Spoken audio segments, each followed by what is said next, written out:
You've probably noticed a book recently. Maybe it's been sitting on your shelf soaking in dust for the past 5 years. Maybe you went to the bookstore just to look around but ended up making a purchase. Whatever the case, did you manage to read the book? From start to finish? If not, how many chapters did you read? How many pages? Did you even make it past the prologue? In the past, you probably didn't struggle with finishing books as much. Maybe you were an avid reader, trying to gobble up all that book goodness as you could. But now, you're struggling to read an entire book. Why is this? Well, the main reason is that our attention spans, they're suffering from social media and short-form content. Without the instant dopamine that you get from scrolling reels every 3 seconds, a book requires focus, dedication, commitment, deep thought, and an attention span that lasts more than 3 seconds at least. I suppose I should say offers instead of requires, though. Another issue is distractions. You could so easily be doing something else. Spending an hour a day reading seems to take up so much time. But you don't really think about 2.5 hours on social media, do you? Especially if you doom scroll and the time just disappears. Well, how do you fix this? First, distractions. You must get rid of distractions. This means going to a quiet place where you can focus, and putting any technology, whether it be a computer, phone, AirPod, watch, etc., at least in another room's distance away. Even better if you can go somewhere, for example, a local park, and leave your technology at home. At minimum, keep your tech out of sight, so that way they can stay out of mind.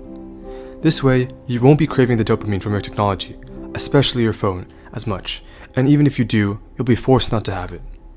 If you physically have nothing else to do, then you'll be able to focus on reading. Second, goals.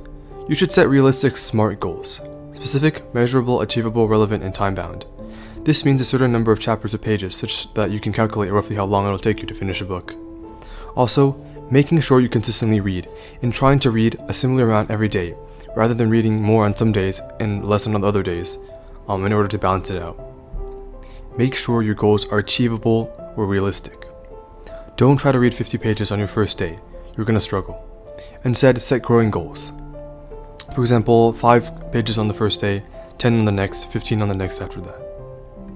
Third, picking the right hook. Finding a book that's for entertainment first, so you'll be more interested and hopefully want to read, rather than feeling that you're forced to read. You can look through some of the book reviews on this channel to help you discover some good reads. Fourth and finally, mindset. This is the most difficult, the most mentally challenging part. You can't just write down a mindset to follow, or put a bad mindset in another room.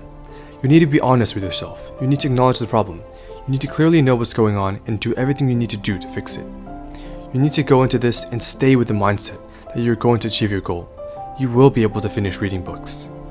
If you do not hold this strongly, steadfastly in your mind, you will lose. You will lose against yourself.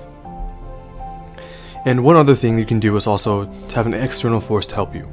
For example, a family member or friend who can make sure you're keeping track with your goals, remind you to read, or offer you to take your phone away for a while so you can focus on reading without distractions. You might not make it on your first try of reading a book, but remember, the most important thing is your mindset. As long as you have a steadfast and determined mindset, you can do it. You can finish books.